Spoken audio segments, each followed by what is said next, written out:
ঠিক মসজিদ ভেঙে যাবে, নাস্তিকরা বিজয় উল্লাস করবে, এইরকম সময় হাফাতে হাফাতে ইমাম সাহেব আসতেছে ময়দানের এক কর্নার দিয়া। মুসল্লিরা বলতেছে, ইমামের অনুসারীরা বলতেছে, ইমাম, জামানার ইমাম, ইমাম আবু হানিফা, আপনি কেন দেরি করলেন? বলেন, আপনার জন্য তো আমরা সবাই শর্মিন্দা, লজ্জিত, বঞ্চিত, অপদস্থিত, আমরা সবাই লাঞ্ছিত হয়ে যাচ্ছি।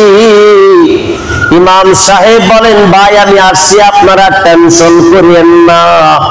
বলে, আপনি দেরি করলেন কেন? কেন দেরি করলেন? হুজুর, মানুষ জবান দিয়া জবানের বরখেলাপ করলেন, আপনি 10টায় আসার কথা, আপনি কেন 12টা বাজায় দিলেন? এই প্রশ্নের উত্তর আগে দেন, তারপরে আপনার সাথে বাহাসে বসবো, টকশোতে বসবো। আগে আপনি বলেন যে দেরি করলেন কেন? কয়, ভাই সর্বনাশ হয়ে গেছে। কি সর্বনাশ হয়ে গেছে? কয়, ভাই নদীর কাছে তো আসছি, আমার তো নদী পার হয়ে আসতে আপনারা জানেন, কিন্তু আশ্চর্যের ব্যাপার, আজকে নদীতে খাওয়া নাই, আমি পার হবো কেমনে? তারপর কয়, অনেকক্ষণ অপেক্ষা করলাম, আল্লাহর কাছে দোয়া খায়ের করলাম, কান্নাকাটি করলাম, দেখি মুহূর্তের ভিতরে নদীর ভিতর দিয়ে বড় একটা গাছ বের হয়ে গেল। গাছটা অটোমেটিক তক্তা হয়ে গেল, তক্তাগুলো অটোমেটিক লেগে যাচ্ছে। দেখি সুন্দর একটা নৌকা হয়ে গেল। নৌকাটা আমার কাছে আসলো, যখন পারে বিড়াল আমি নৌকায় উঠলাম, নৌকা আমাকে অটোমেটিক পার করে দিল, আর আমি এসে মঞ্চে উপস্থিত হয়েছি। ভাই দুঃখিত, আমার 2টা ঘন্টা লেট হয়ে গেল, আল্লাহর রাস্তায় আমাকে ক্ষমা করবেন, মাফ করে দেবেন, ইচ্ছা করে তো দেরি করি নাই। নাস্তিকরা কয়, মৌলভী সাহেব পাগল হয়ে গেছে। কি হয়ে গেছে? পাগল হয়ে গেছে। এটা কি সম্ভব? একটা গাছ নদীর ভিতর দিয়ে উঠবে আর তক্তা হয়ে যাবে, নৌকা হয়ে যাবে অটোমেটিক, বইটা ছাড়া, ইঞ্জিন ছাড়া, মানুষজন ছাড়া নৌকাটা লোক পার করে নিয়ে আসবে। ইমাম আবু হানিফা রাহমাতুল্লাহ আলাইহি বলছেন, ভাই আসলে কি অসম্ভব? বলে, হ্যাঁ সম্ভব।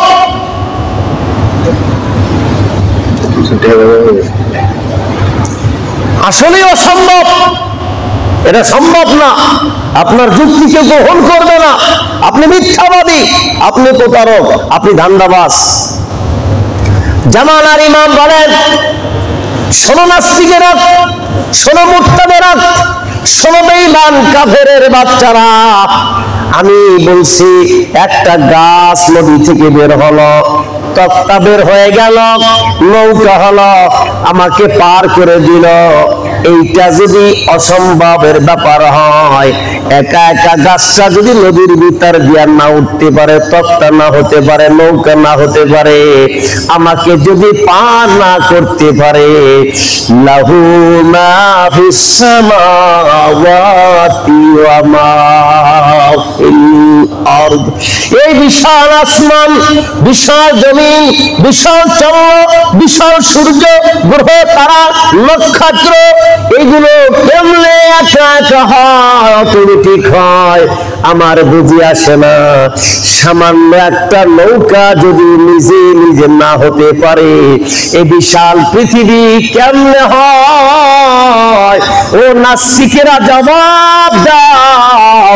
এই বিশাল পৃথিবী নামক একটা গ্রহ, এই বিশাল গ্রহটাকে সৃষ্টিকর্তা অবশ্যই একজন আছেন, তিনি হলেন আল্লাহ। সুবহানাল্লাহ বলেন। والشمس وضحاها والقمر إذا تلاها والنهار إذا جلاها والليل إذا يغشاها والسماء وما بناها। সুবহানাল্লাহ বলে। আল্লাহ কত সুন্দর বলে, দেখো না আমি আল্লাহ সূর্যটাকে তার কক্ষপথের উপরে পরিচালনা করে আসছি, কোনদিন সূর্য আমার কথা ছাড়া একদিনও আমার বিরোধিতা করতেছে না, এই নক্ষত্রগুলো কত সুন্দর যার যার কক্ষপথে সে ঘুরতেছে। সুবহানাল্লাহ বলেন না? আলহামদুলিল্লাহ, আল্লাহু আকবার। এই পৃথিবীর ভিতরে যাহা কিছু আবিষ্কার হয়েছে আমার মন বলে আল্লাহর কোরআন দিয়ে আবিষ্কার হয়েছে। সুবহানাল্লাহ বলেন। বিজ্ঞান যত আবিষ্কার হবে কোরআনের কাছে ততই ধর্ম ধরবে। সুবহানাল্লাহ বলেন। আল্লাহ বলে দেখো সূর্য তার আপন গতিতে আপন রাস্তায় সে ঘুরতেছে 24 ঘন্টার ভিতরে। এই সূর্যটা দুনিয়া নামক গ্রহটাকে এভাবে ঘুরে ঘুরে আসে। এই জন্য আমেরিকা যখন রাত্র, বাংলাদেশ যখন দিন। এখন আমাদের দেশে 12:54 বাজে। আমেরিকায় খবর নিয়ে দেখবেন রাত 12টা হয়তো বা 12:30 বা 12:54 এরকম বাজে। 24 ঘন্টা ডিফারেন্স কে করে জোরে বলেন? আরো জোরে বলেন কে? আল্লাহ। সুবহানাল্লাহ। আবার এমন দেশ আছে যেই দেশের ভিতরে পাশাপাশি চন্দ্র এবং সূর্য দেখা যায়। এক পাশে হলো রাত্র অন্ধকার, আর এক পাশে হলো গিয়া বাবা দিনের মতো আলো। সেখানে সূর্য আলো দেয়। কে এই শক্তি খাটায় জোরে বলেন? আরো জোরে বলেন। শুধু তাই নয়, আসমানের ভিতরে কোটি কোটি বিলিয়ন ট্রিলিয়ন তারকা আছে। এক একটা তারকা গুলো এই পৃথিবী নামক এই যে গ্রহ আমরা বাস করি, যেখানে আমেরিকাও আছে, বাংলাদেশও আছে, এই বিশাল পৃথিবীটাকে যদি ছেড়ে দেওয়া হয়, এই যে স্টেডিয়ামের ভিতরে একটা টেনিস বল ছাড়লে যেরকম তার চাইতেও কম জায়গা লাগে। সুবহানাল্লাহ বলে। একটা স্টেডিয়ামের ভিতরে একটা টেনিস বল পড়লে যেরকম ওর কোনো জায়গা কোনো শর্ট পড়ে না, ওর কোনো জায়গা নষ্ট হয় না, ঠিক এই পৃথিবী নামক মহাগ্রন্থ যদি ওই আসমানের বিশালতা, এই আসমানের দিকে যে কোটি কোটি বিলিয়ন ট্রিলিয়ন তারকাগুলো দেখতেছেন, সুবহানাল্লাহ বলেন না? যেদিনকে আকাশ পরিষ্কার থাকে, পূর্ণিমার চাঁদের রাতে মেঘ মুক্ত আকাশের দিক তাকালে মনে হয় যেন কে, কোন অসীম শক্তি, কোন কুদরত ওই বিশাল আকাশটাকে রাতের আধারে ঝলমল করে রাখছে। সুবহানাল্লাহ বলে।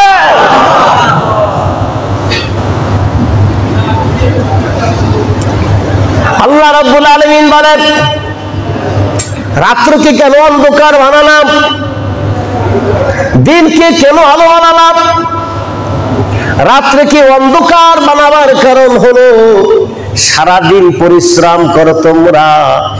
এই পরিশ্রম করার পরে মানুষ যদি না ঘুমাতে পারে, মানুষের যত সম্পদ থাকুক না কেন, সম্পদ গুলো তার কাছে বিষের মতো হয়ে যায়। সুবহানাল্লাহ বলে। এই জন্য তো দেখবেন যত বুদ্ধিজীবী মাথায় টাক, এয়ারপোর্ট, কি জোরে বলেন, বুদ্ধির যন্ত্রণায় মাথায় এয়ারপোর্ট ফেলাই যায়। আল্লাহু আকবার বলেন।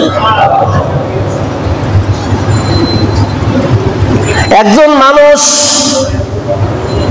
এই দেখেন মসজিদের ভিতরে, আলহামদুলিল্লাহ নাহমাদুহু ওয়া নাস্তাঈনুহু ওয়া নাস্তাগফিরুহু ওয়া নাউযু বিল্লাহি মিন শুরুরি আনফুসিনা ওয়া মিন সাইয়্যাতি আমালিনা। من يهده الله فلا مضل له ومن يضلله فلا هادي له ونشهد أن لا إله إلا الله وحده لا شريك له ونشهد أن سيدنا وسندنا ومحبوبنا ومولانا محمدا عبده ورسوله أما بعد فأعوذ بالله من الشيطان الرجيم بسم الله الرحمن الرحيم ذلكم الله ربكم لا إله إلا هو খালিকু কুল্লি শাইইন ফা'বুদুহু ওয়া হুয়া আলা কুল্লি শাইইন ওয়াকিল লা তুদরিকুল আবসার ওয়া হুয়া ইউদরিকুল আবসার ওয়া হুয়াল লাতীফুল খাবীর।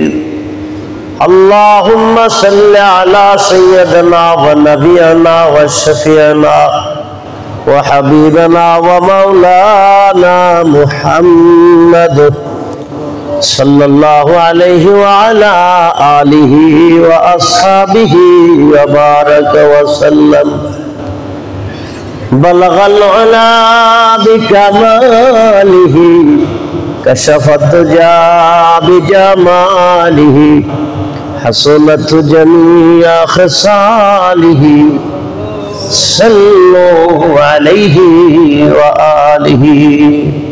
আমরা সবাই বলি আলহামদুলিল্লাহ। ربنا لك الحمد حمدا كثيرا طيبا مباركا فيه।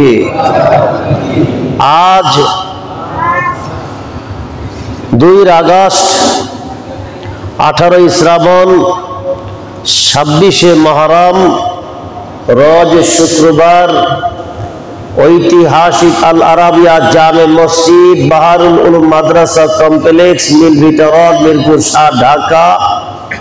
আল্লাহ জাল্লা শানু আপনাকে আমাকে দয়া করে মায়া করে মোহাব্বত করে তার ঘরে আসার মতো বসার মতো তৌফিক দান করেছেন। হৃদয় দিয়া সকলে বলি আলহামদুলিল্লাহ। আরো জোরে বলি আলহামদুলিল্লাহ। মোহাব্বত দিয়া বলি আলহামদুলিল্লাহ। হাজিরিন, আজকের আমাদের আলোচনার বিষয় হলো আল্লাহর জাত ও সিফাতের বর্ণনা নিয়ে। আল্লাহ এমন একজন রব, তার নামের ভিতরে আল্লাহর পরিচয় পাওয়া যায়। সুবহানাল্লাহ বলেন না? আলিফ লাম লাম হা আল্লাহ। এই আল্লাহর যদি আলিফ লাগাইয়া আল্লাহ কোরআন শরীফের ভিতরে আল্লাহ তাআলা তার পরিচয় দেন, আল্লাহু লা ইলাহা ইল্লা হুয়াল হাইয়ুল কাইয়্যুম। আমি আল্লাহ যিনি সব সময় আছি থাকবো, ওয়াল হাইয়ুল কাইয়্যুম, সমস্ত শক্তি সব কিছু আল্লাহ তাআলার জন্য। সুবহানাল্লাহ বলেন। এবার আলিফ যদি ফালায় দিই থাকে কি লাম লাম হা লিল্লাহ। লিল্লাহ দিয়েও আল্লাহ তাআলার পরিচয় পাওয়া যায়। লিল্লাহি মা ফিস সামাওয়াতি ওয়া মা ফিল আরদ। ওই আল্লাহ তাআলার জন্য আসমান জমিন গ্রহ তারা চন্দ্র সূর্য নক্ষত্র সব কিছুর মালিক তিনি আল্লাহ। লিল্লাহর যদি লাম ফালাই দেয় থাকলে কি লাহু। লাহু দিয়া এই লাম লাম হা লিল্লাহ থেকে 2টা লামের ভিতরে একটা লাম ফেলে দিলাম, থাকলো কি লাহু। লাহু দিয়াও আল্লাহর পরিচয় করা যায়। লাহু মা ফিস সামাওয়াতি ওয়া মা ফিল আরদ। লাহুর যদি লাম ফেলে দেই থাকে হা, এই হা দিয়াও আল্লাহ তাআলার পরিচয় পাওয়া যায়। হুয়াল্লাহুল্লাযী লা ইলাহা ইল্লাহু আলিমুল গায়বি ওয়াশ শাহাদাতি হুয়ার রাহমানুর রহিম। পক্ষান্তরে পৃথিবীর ভিতরে যত ধর্ম আছে, যত ধর্মের মানুষ তাদের সৃষ্টিকর্তাকে ডাকে, সৃষ্টিকর্তার নামের ভিতরে এইভাবে তাদের সৃষ্টিকর্তাকে খুঁজে পাওয়া যায় না। একমাত্র ইসলাম ধর্মের ভিতরে আল্লাহ এমন একটা শব্দ, এমন একজন রব, এমন একজন মালিক, তার নামের ভিতরে তার পরিচয় পাওয়া যায়। সুবহানাল্লাহ বলেন। আল্লাহ রাব্বুল আলামিন বলেন, যালিকুমুল্লাহু রাব্বুকুম লা ইলাহা ইল্লা হুয়া খালিকু কুল্লি শাইইন ফা'বুদুহু ওয়া হুয়া আলা কুল্লি শাইইন ওয়াকিল। তিনি তোমাদের প্রভু, তিনি ছাড়া কোনো মাবুদ নাই, তিনি সর্ব বিষয়ে সৃষ্টিকর্তা, কাজেই তারই ইবাদত করো, তিনি সকল বিষয় নিগাবান। লা তুদরিকুহুল আবসার ওয়া হুয়া ইউদরিকুল আবসার ওয়া হুয়াল লাতীফুল খাবীর। তিনি সকল বিষয়ে নিগাবান, পার্থিব চক্ষু তাহাকে ধরিতে পারে না, বরং তিনি সকল চক্ষুমান জিনিসকে দেখিতে ও বুঝিতে পারেন। তিনি মহাপবিত্র, মহা বিজ্ঞানময়, জ্ঞানময়। সুবহানাল্লাহ বলেন।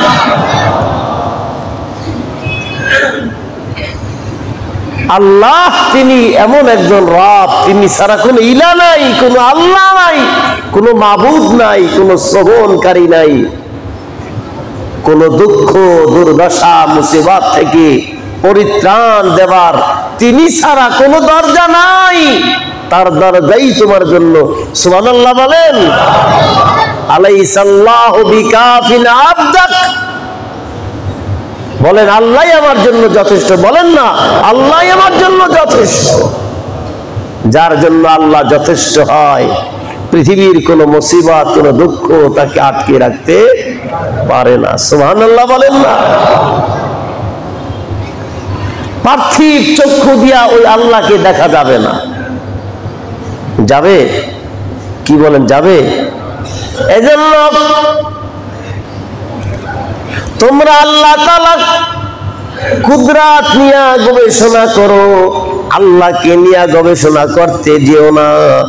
আল্লাহকে নিয়ে যদি গবেষণা করতে যাও, এর কোনো সমাধান তুমি পাবে না। আল্লাহকে কে বানাইছে? তাকে অমুকে বানাইছে, তাকে কে বানাইছে? অমুকে বানাইছে, তাকে কে বানাইছে? অমুকে বানাইছে। এইভাবে করে করে তোমার জীবন শেষ হয়ে যাবে, তোমার জীবন শেষ হয়ে যাবে, কিন্তু সমাধান তুমি পাবা না। তার চেয়ে বরং সর্বশেষ যে শক্তি, যে শক্তি, ওই শক্তির নাম হলেন আল্লাহ। সুবহানাল্লাহ বলেন।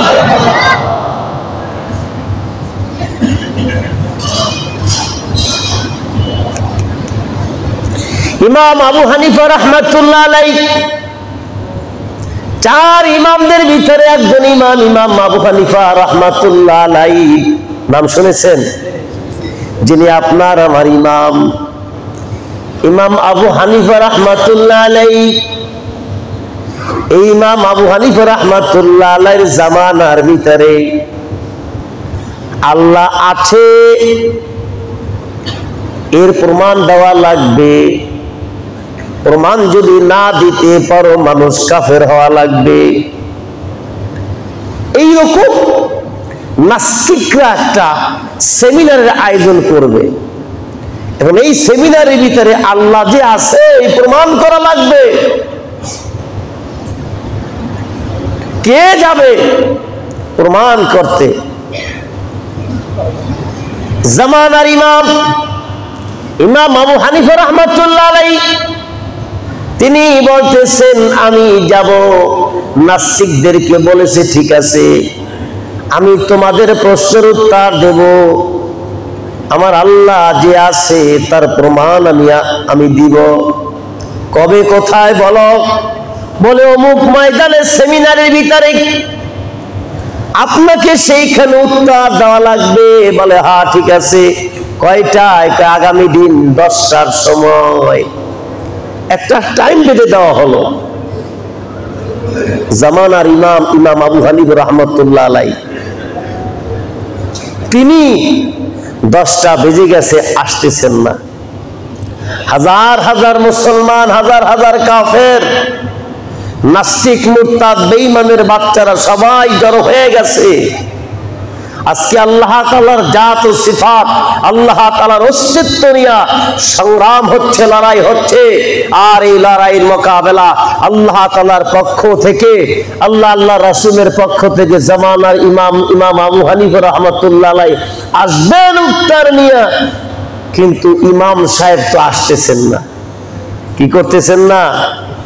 আসতেছেন না। মাঝে মাঝে যদি দেখা যায় কোনো কারণে 5 মিনিট 7 মিনিট দেরি হয় আমরা আসতে, দেখা যায় সবাই সবার দিক তাকায়, মানে বুঝাইতে চায় খতিব সাহেব কখন আসবেন। কে জোরে বলেন?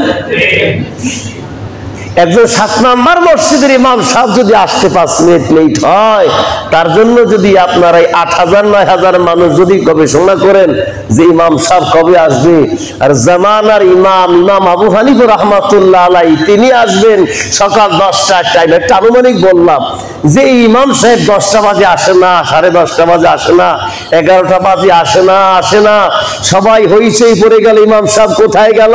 নাস্তিকরা বললে তোমাদের ইমাম সাহেব ভেগে গেছে। কোথায় গেছে? ভেগে গেছে, ইমাম সাহেব আর আসবেন না। আল্লাহ বলতে কিছু নাই, দেয়ার ইজ নো গড। ঠিক মসজিদ ভেঙে যাবে, নাস্তিকরা বিজয় উল্লাস করবে, এইরকম সময় হাফাতে হাফাতে ইমাম সাহেব আসতেছে ময়দানের এক কর্নার দিয়া। মুসল্লিরা বলতেছে, ইমামের অনুসারীরা বলতেছে, ইমাম, জামানার ইমাম ইমাম আবু হানিফা, আপনি কেন দেরি করলেন? বলেন আপনার জন্য তো আমরা সবাই শর্মিন্দা, লজ্জিত, বঞ্চিত, অপদস্থিত, আমরা সবাই লাঞ্ছিত হয়ে যাচ্ছি। ইমাম সাহেব বলেন, ভাই আমি আসছি, আপনারা টেনশন করিয়েন না। বলে আপনি দেরি করলেন কেন? কেন দেরি করলেন? হুজুর মানুষ জবান দিয়া জবানের বরখেলাপ করলেন। আপনি 10টায় আসার কথা, আপনি কেন 12টা বাজায় দিলেন? এই প্রশ্নের উত্তর আগে দেন, তারপরে আপনার সাথে বাহাসে বসবো, টকশোতে বসবো। আগে আপনি বলেন যে দেরি করলেন কেন? কয় ভাই সর্বনাশ হয়ে গেছে। কি সর্বনাশ হয়ে গেছে? কয় ভাই নদীর কাছে তো আসছি, আমার তো নদী পার হয়ে আসতে আপনারা জানেন, কিন্তু আশ্চর্যের ব্যাপার আজকে নদীতে খাওয়া নাই, আমি পার হবো কেমনে? তারপর কয় অনেকক্ষণ অপেক্ষা করলাম, আল্লাহর কাছে দোয়া খায়ের করলাম, কান্নাকাটি করলাম, দেখি মুহূর্তের ভিতরে নদীর ভিতর দিয়ে বড় একটা গাছ বের হয়ে গেল। গাছটা অটোমেটিক তক্তা হয়ে গেল, তক্তাগুলো অটোমেটিক লেগে যাচ্ছে। দেখি সুন্দর একটা নৌকা হয়ে গেল।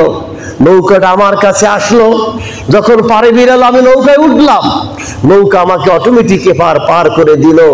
আর আমি এসে মঞ্চে উপস্থিত হয়েছি। ভাই দুঃখিত, আমার 2টা ঘন্টা লেট হয়ে গেল, আল্লাহর রাস্তে আমাকে ক্ষমা করবেন, মাফ করে দেবেন, ইচ্ছা করে তো দেরি করি নাই। নাস্তিকরা কয় মৌলভী সাহেব পাগল হয়ে গেছে। কি হয়ে গেছে? পাগল হয়ে গেছে। এটা কি সম্ভব? একটা গাছ নদীর ভিতর দিয়ে উঠবে আর তক্তা হয়ে যাবে, নৌকা হয়ে যাবে অটোমেটিক, বইটা ছাড়া, ইঞ্জিন ছাড়া, মানুষজন ছাড়া নৌকাটা লোক পার করে নিয়ে আসবে। ইমাম আবু হানিফা রাহমাতুল্লাহ আলাইহি বলছেন, ভাই আসলে কি অসম্ভব? বলে হ্যাঁ সম্ভব।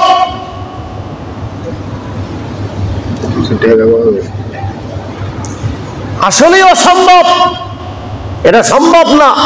আপনার যুক্তি কেউ গ্রহণ করবে না। আপনি মিথ্যাবাদী, আপনি প্রতারক, আপনি ধান্দাবাজ। জামানার ইমাম বলেন, শোনো নাস্তিকেরা, শোনো মুরতাদেরা, শোনো বেঈমান কাফেরের বাচ্চারা, আমি বলছি একটা গাছ নদী থেকে বের হলো, তক্তা বের হয়ে গেল, নৌকা হলো, আমাকে পার করে দিল। এইটা যদি অসম্ভবের ব্যাপার হয়, একা একা গাছটা যদি নদীর ভিতর দিয়া না উঠতে পারে, তক্তা না হতে পারে, নৌকা না হতে পারে, আমাকে যদি পার না করতে পারে, লাহু মা ফিস সামাওয়াতি ওয়া মা ফিল আরদ, এই বিশাল আসমান, বিশাল জমিন, বিশাল চন্দ্র, বিশাল সূর্য, গ্রহ, তারা, নক্ষত্র, এগুলো কেমনে একা একা হয়, অটোমেটিক হয়, আমার বুঝি আসে না। সামান্য একটা নৌকা যদি নিজে নিজে না হতে পারে, এ বিশাল পৃথিবী কেমনে হয়? ও নাস্তিকেরা জবাব দাও। এই বিশাল পৃথিবী নামক একটা গ্রহ, এই বিশাল গ্রহটাকে সৃষ্টিকর্তা অবশ্যই একজন আছেন, তিনি হলেন আল্লাহ। সুবহানাল্লাহ বলেন।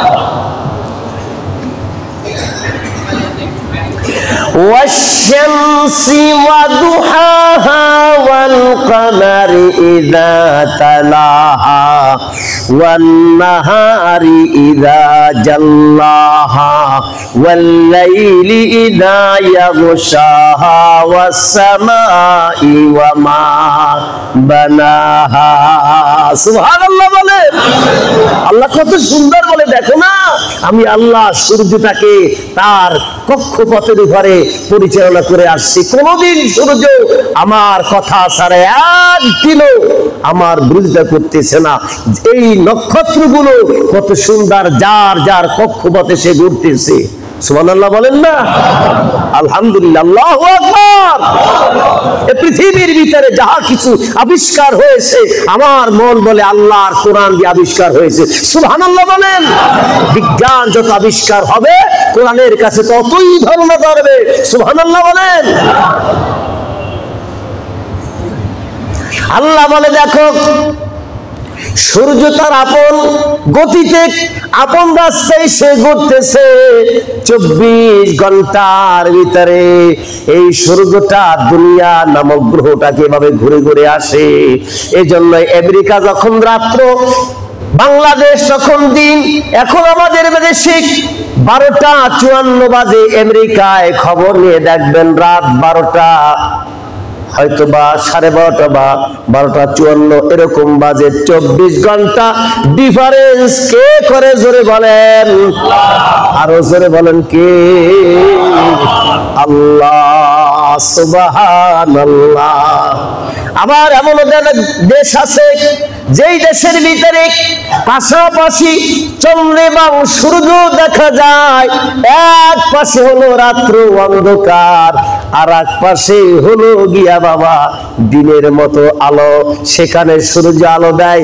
কে এই শক্তি খাটায়? জোরে বলেন, আরো জোরে বলেন। শুধু তাই নয়, আসমানের ভিতরে কোটি কোটি বিলিয়ন ট্রিলিয়ন তারকা আছে।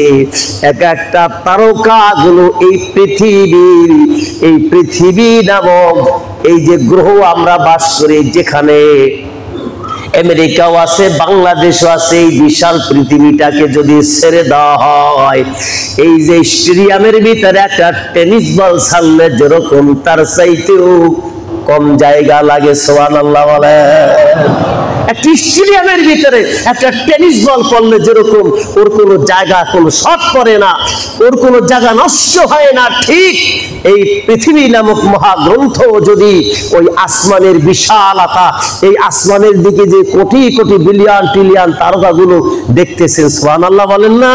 যেদিনকে আকাশ পরিষ্কার থাকে, পূর্ণিমার চাঁদের রাতে মেঘ মুক্ত আকাশের দিক তাকালে মনে হয় যেন কে, কোন রসীম শক্তি, কোন কুদরত ওই বিশাল আকাশটাকে রাতের আধারে ঝলমল করে রাখছে। সুবহানাল্লাহ বলে।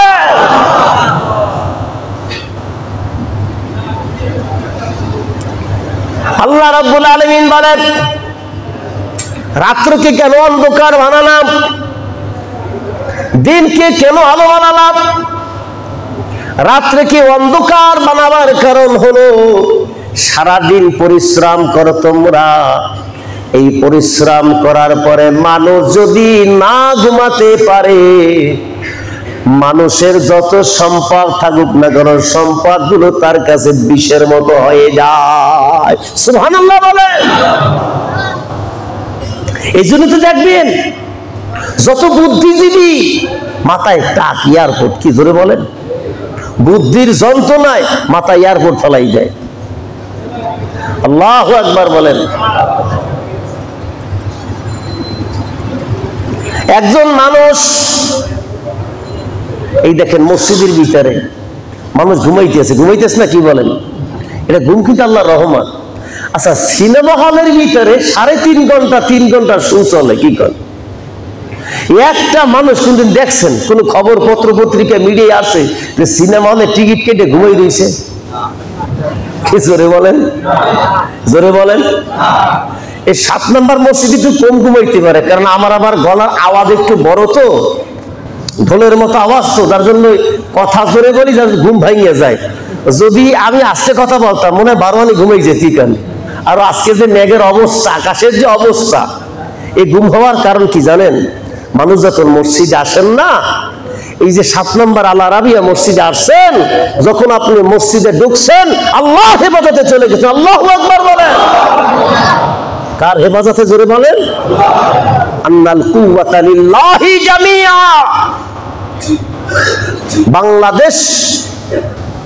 বাংলাদেশের ভিতরে যত জায়গা আছে, সরকারি হোক বেসরকারি হোক মানুষের, কিন্তু 7 নম্বর আল আরাবিয়া জামে মসজিদ করে আজকে শুক্রবারে যত মসজিদে নামাজ হচ্ছে, এই মসজিদের জায়গাটা কোনো ব্যক্তির না, একমাত্র আল্লাহর। জোরে বলেন সুবহানাল্লাহ। এজন্য মানুষ যখন মসজিদের ভিতরে প্রবেশ করে সে আল্লাহর হেফাজতে চলে যায়। আর আল্লাহর হেফাজতে যখন মানুষ চলে যায়, কোনো টেনশন থাকে না, চিন্তা থাকে না, কোনো রকমের কোনো মনের ভিতরে অশান্তি থাকে না।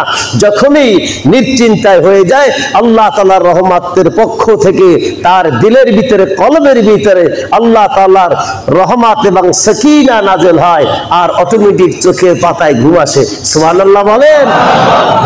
যাই হোক, সেদিকে আলোচনা করতে গেলে আলোচনা শেষ করা যাবে না, তাই সংক্ষেপে ভিতরে বলে যাচ্ছি।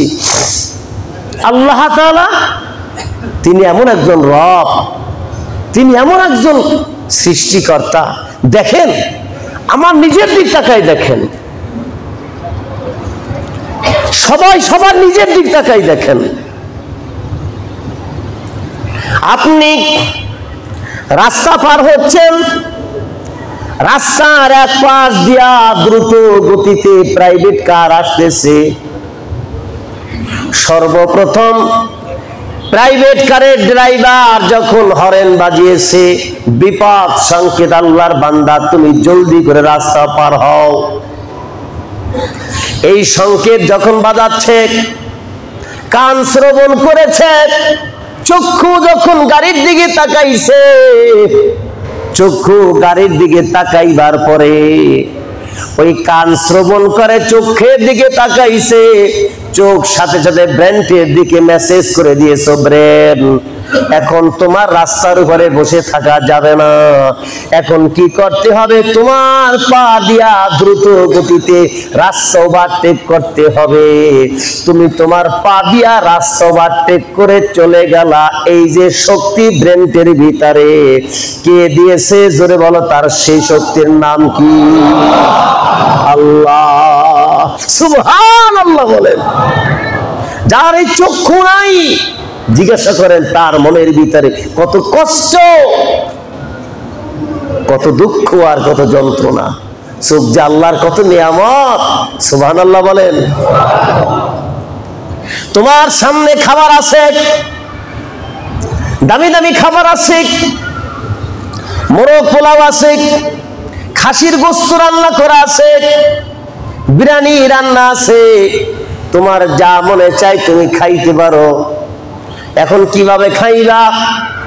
সর্বপ্রথম চোখে দেখলো, চোখে দেখার পরে চোখ আপনার ব্রেনের কাছে মেসেজ দিয়া দিছে, মেসেজ দিয়া দিছে, ও আল্লাহর বান্দা, দামি দামি খাবার গুলা তোমার খাওয়া লাগবে, কিভাবে খাইবেন?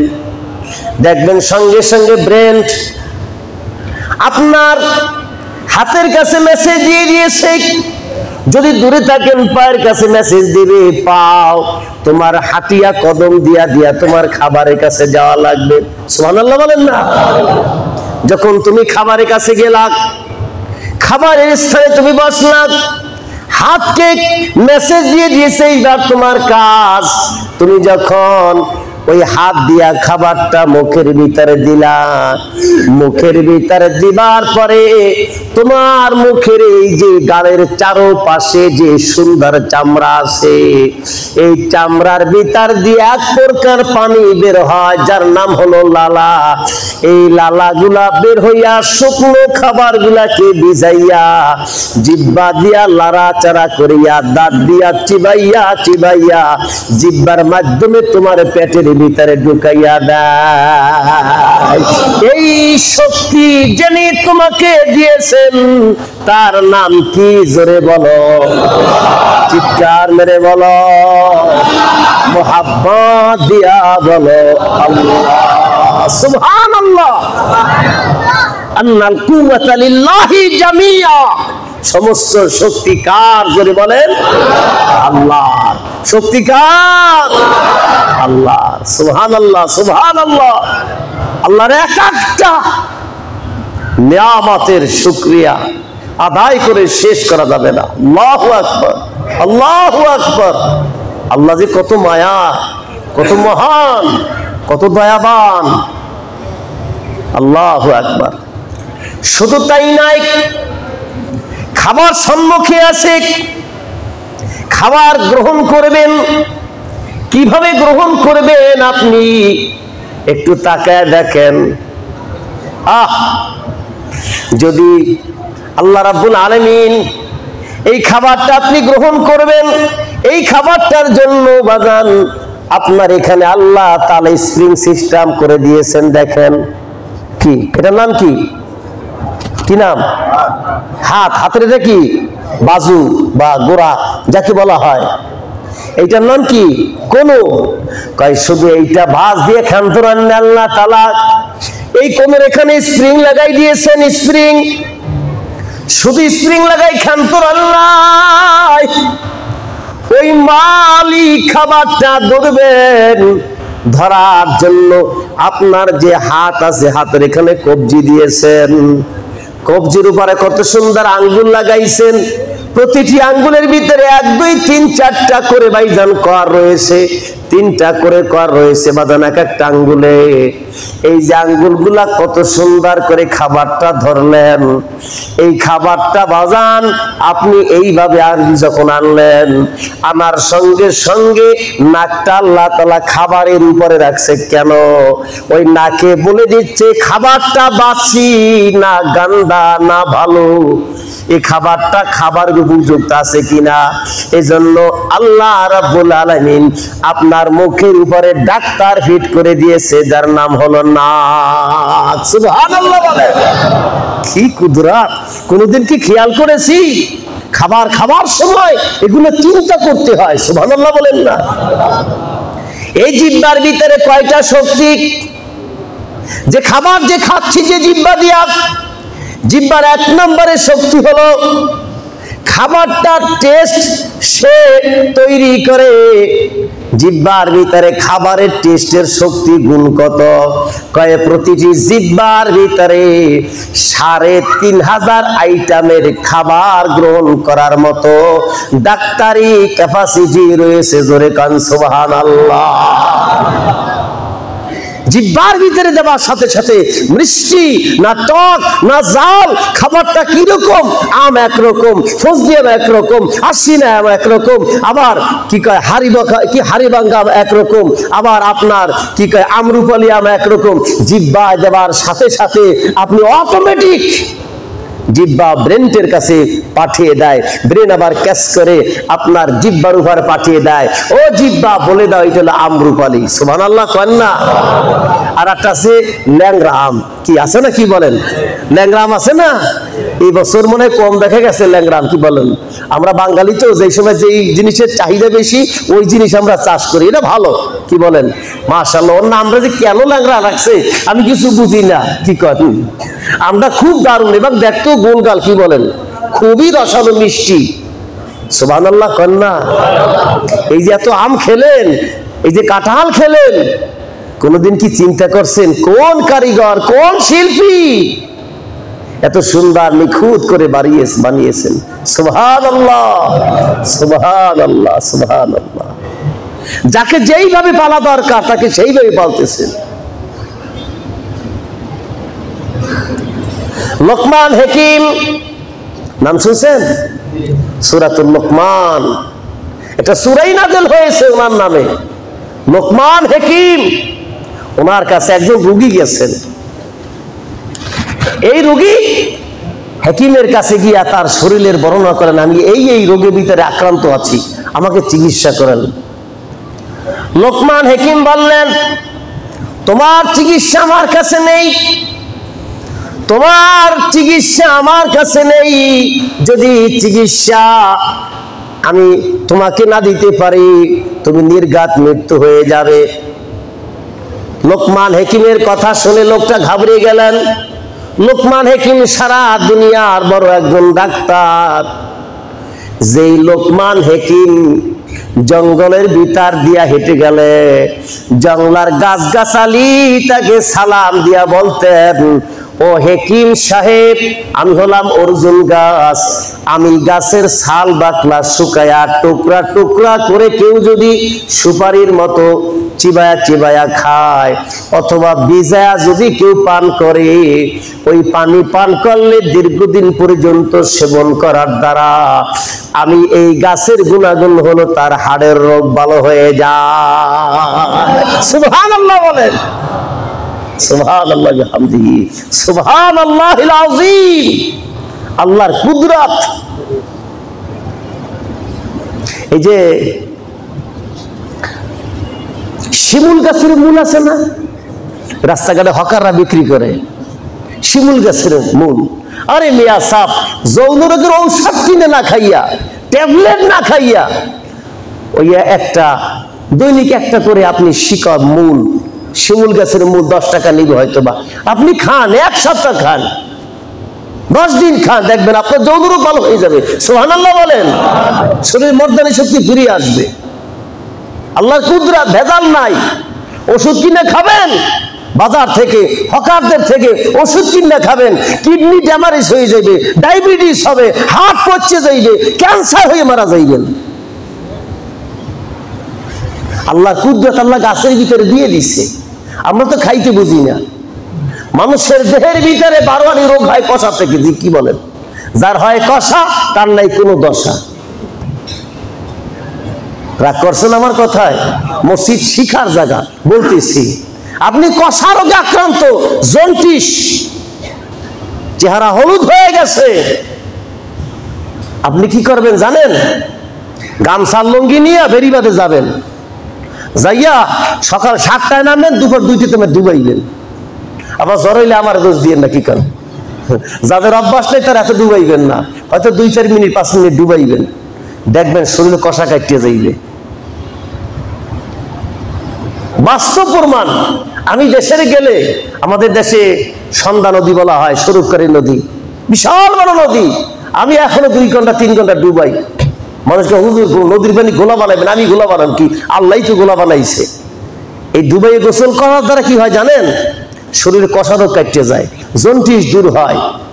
শরীরের এই আমরা যে গোসল করি, কলের পানি হলো আয়রন, কলের পানি দিয়ে গোসল করার দ্বারা শরীর খিঁচে যায়, শরীরের ভিতরে গোশতগুলো টাইট হয়ে যায়। যখন আপনি ডুবে গোসল করবেন, আল্লাহ তাআলার কুদরতি পানি দেখবেন আপনার শরীরে 12 রোগ দূর হয়ে যাবে। সুবহানাল্লাহ বলেন। আপনার কষা রোগ হয়েছে, আবার হুজুর কই না, হুজুর ক্যানভাসারি করতেছে। আল্লাহর কুদরত বলতেছে, এক একটা গাছে এক একটা গুণ দিয়ে দিয়েছে। হাবিজাবি ওষুধ না খেয়ে, উলাট কম্বল আছে, পিপুল গাছের পাতা আছে, এই দিয়ে 2-3 দিন আপনি রস করে খান, দেখবেন আলহামদুলিল্লাহ আপনার পেট ঠিক হয়ে গেছে। যার পেট ঠিক তার সব ঠিক, কি বলেন? তার ইবাদত ঠিক, কি বলেন? ওযু করছেন, লগ লগ ওযু দেয়, এটা ইবাদত করবেন কেন? এটা বলতেছি আল্লাহ তাআলা রব্বুল আলামিন লোকমান হাকিমকে হিকমত দান করেছিলেন, ওনার নামে একটা সূরাও নাযিল হয়েছে। সুবহানাল্লাহ বলেন। লোকটি বলতেছে, হুজুর তাহলে আমি কি করবো? চিকিৎসা না করলে মরে যাবেন। লোকটা কাটি বস্তা বান্ধা বাড়িঘর সাইডে একদম গোরস্থানে গেছে। সরকারি গোরস্থান আছে না, কি বলেন? দেখছেন না, মিরপুর 10 নম্বর গোরস্থান আছে, কি আছে না, কি বলেন? এই গোরস্থানের ভিতরে গেছে। এখন দেখে কি বৃষ্টি, পিরি পিরি পিরি পিরি বৃষ্টি হচ্ছে। এই বৃষ্টিতে বড় একটা কবর ভেঙে গেছে। ওই বড় একটা কবরের ভিতরে একটা সাপ ঢুকছে, বিষাক্ত সাপ। এই বিষাক্ত সাপ, এই বিষাক্ত সাপ ওই যে মানুষ কবরটার ভিতরে যে মানুষটা ছিল, বহুদিন আগের, বহু বছরের আগের পুরান একটা লাশ, মাথার খুলিটা সে শুকিয়ে গেছে, কঙ্কাল হয়ে গেছে। ওই কঙ্কালের ভিতরে, খুলির ভিতরে কিছু পানি জমা হয়েছে। বিষাক্ত সাপটা সেখানে মুখ দিছে। মুখ দেওয়ার সঙ্গে সঙ্গে পানিটা নীল বর্ণ হয়ে গেছে, কালো হয়ে গেছে। এখন ওই লোকটা চিন্তা করে, কবরস্থানে দীর্ঘদিন থাকছি, মরি না, যাই করে খোদায়, আমি এই সাপের বিষ খাবো। কি করব? সাপের বিষ খাবো। এই সাপের বিষ ধরে তাফসীরের ভিতরে আছে, ওই রোগী যখন মাথার খুলিতে জমা করা সাপের বিষ দেওয়া ওই মাথার খুলিতে বৃষ্টির পানি যখন পান করছে, লোকটা ধীরে ধীরে আস্তে আস্তে পুরোপুরি সুস্থ হয়ে গেছে। সুবহানাল্লাহ বলেন। লোকটা লোকমান হাকিমের কাছে গেছেন। হাকিম, আপনি তো আমাকে মৃত্যুর সার্টিফিকেট দিয়ে দিয়েছেন, আমি তো নির্ঘাত মারা যাবো, আমার কোনো চিকিৎসা নাই। কই, আমি তো চিকিৎসা করে ভালো হলাম। লোকমান হাকিম বলে, ভাই তোমার চিকিৎসা নাই তা বলি নাই, কিন্তু তোমার যে চিকিৎসা আছে সেটা আমার কাছে নাই। বলে, হুজুর কি চিকিৎসা আমার বলেন? তোমার চিকিৎসা হলো পুরান একটা কবরের ভিতরে এত বছরের মুর্দার মাথার খুলি, এই খুলির ভিতরে বৃষ্টির পানি জমবে। এই বৃষ্টির পানি কোনো একটা বিষাক্ত সাপে যখন বিষ ছেড়ে দেবে, আর ওই বিষটু পানিটুকু যখন তুমি খেয়ে ফেলবে, তুমি পুরাপুরি সুস্থ হয়ে যাবা। বা এত বছরের মুর্দার খুলি আমার কাছে নাই, বিষাক্ত সাপ আমার কাছে নাই, এজন্য আমি বলেছি তোমার চিকিৎসা আমার কাছে নাই। লোকমান হাকিমের কাছে লোকটি চোখের পানি ছেড়ে দিয়ে বলে, হুজুর আসলে তো আমি এই ধরনের চিকিৎসা গ্রহণ করেছি। সুবহানাল্লাহ। আল্লাহর একটা মাখলুক আল্লাহ তাআলা বিনা প্রয়োজনে সৃষ্টি করেন নাই। সুবহানাল্লাহ বলেন। মাঝে মাঝে চিন্তা করি, এই যে মশা, এত মশা আল্লাহ অনার্থক খামোখা সৃষ্টি করছে। দেখেন ভাই, খামোখা আল্লাহ সৃষ্টি করেন নাই। বাহ্যিক দৃষ্টি দিয়া মশার গুণগুণ পরে বলবো, বাহ্যিক দৃষ্টি দিয়ে চিন্তা করেন, এই এক মশার কারণে বাংলাদেশে লক্ষ লক্ষ দোকানের ভিতরে মশার কয়েল বিক্রি হয় কিনা জোরে বলেন। হাজার হাজার মশার কয়েলের ফ্যাক্টরি হয়েছে কিনা জোরে বলেন। এই হাজার হাজার মানুষ মশার ওষুধ, মশার কয়েল, মশার স্প্রে, মশার এই ধরনের এই কামান বন্দুক নিয়ে দেখছেন না সিটি কর্পোরেশনের লোকজন নামে, দেখছেন ঠিকান মাঝে মাঝে হোন্ডা যায় ভদ ভদ করতে করতে, ঠিকান লম্বাটা পাইপ দিয়া এই মেশিন চালু দিয়া কি মাঝে মাঝে দেয়, দেখছেন না, কি বলেন। এই যে মানুষের জীবিকা নির্বাহ হচ্ছে এই মশার কারণে, জোরে কন। আল্লাহ যদি এই মশাটা না বানাইতো, এই হাজার হাজার মানুষগুলো বেকার হয়ে পড়তো না, কি বলেন? কি বেকার হয়ে পড়তো না? আল্লাহ কোন জিনিসকে অনার্থক সৃষ্টি করেন নাই। আন্নাল কুওয়াতা লিল্লাহি জামিয়া। সুবহানাল্লাহ বলেন। যাকে যেইভাবে সৃষ্টি করা দরকার আল্লাহ রাব্বুল আলামিন তাকে সেইভাবে সৃষ্টি করেছেন। এজন্য ভাইজান, রোনাজারি ফরিয়াদ কার কাছে বলবো? জোরে বলেন, কে সে? ফরিয়াদ কার কাছে বলবো? কে সে? জোরে বলেন, আল্লাহ। নিরাশ হবেন না, চাওয়ার মালিক তিনি আল্লাহ। কে? জোরে বলেন। এজন্য মদিনাতুল মুনাওয়ারায় আল্লাহর নবীর রওজা শরীফে সৌদি আরবের বড় বড় ডক্টর, যারা জ্ঞানের সমুদ্রের অধিকারী, ওই সমস্ত স্কলার, বিশেষজ্ঞ, আরবি সাহিত্যে বিশেষজ্ঞ, আরবি গ্রামার উপরে পারদর্শ, কোরআন এবং হাদিসের জ্ঞান যাদের উপরে আছে, ওই সমস্ত শায়েখদেরকে নবীজির রওজার পাশে দাঁড় করে দিয়েছে। কোন মানুষ যদি নবীজিরকে সালাম দিয়া রওজার দিকে ফিরিয়া যদি হাত বাড়াইয়া মুনাজাত করে, সঙ্গে সঙ্গে তার ঘাটটা দরিয়া ঘুরে দেয়। নবীও আল্লাহ তাআলার গোলাম, তিনি মালিককে জোরে বলেন আল্লাহ। ফরিয়াদ যদি করতে হয় ওই আল্লাহর ঘর বাইতুল্লাহ দিকে ফিরিয়া মুনাজাত করবা, নবীজিকে শুধু প্রাণ ভরিয়া সালাম দিবা। সুবহানাল্লাহ বলেন। হাজিরিন, এই জন্য দোয়া করবো কার কাছে? উদউনি আস্তাজিব লাকুম, বান্দা তুমি আমারে ডাকো, আমি আল্লাহ তোমার ডাকে সাড়া দেই। সুবহানাল্লাহ বলেন। সবসময় আল্লাহকে ডাকবো তো? সবাই ডাকবে ইনশাআল্লাহ। ভাইজান, যা শেষ বাক্য হবে লা ইলাহা ইল্লাল্লাহ ফাদাখালাল জান্নাহ, যা শেষ কথা হবে লা ইলাহা ইল্লাল্লাহ। এখন এটা কেমনে বুঝি? আমাকে আজরাইল কখন আসবে, কিভাবে আসবে, আমি কি জানি? জোরে বলেন, আমি কি জানি? জানি না। তা কি করতে হবে? আমি যদি কোনোখানে পড়ে গেলাম, মুখ থেকে আমার মাগরে বাবরে আহু শব্দ আসে না, আল্লাহ শব্দ আসে, দেখতে হবে। কি বলেন? আরে আল্লাহ শব্দ আসার জন্য ফজরের নামাজের বাদ হাতের ভিতরে তসবিহ নিয়া 100 বার পড়বেন সুবহানাল্লাহ, 100 বার পড়বেন আলহামদুলিল্লাহ, 100 বার পড়বেন আল্লাহু আকবার, লা ইলাহা ইল্লাল্লাহ 200 বার, ইল্লাল্লাহ 400 বার, আল্লাহ আল্লাহ 600 বার। এইভাবে বেশি না, সকালে ফজরের নামাজের বাদ, মাগরিবের নামাজের বাদ যদি এইভাবে জিকির করেন, দেখবেন আপনার জবানে অটোমেটিক জিকির চালু হয়ে গেল। আল্লাহ তাআলা আপনাকে আমাকে ঈমান আমল মজবুত বানাইয়া হকের উপরে থাকার তৌফিক দান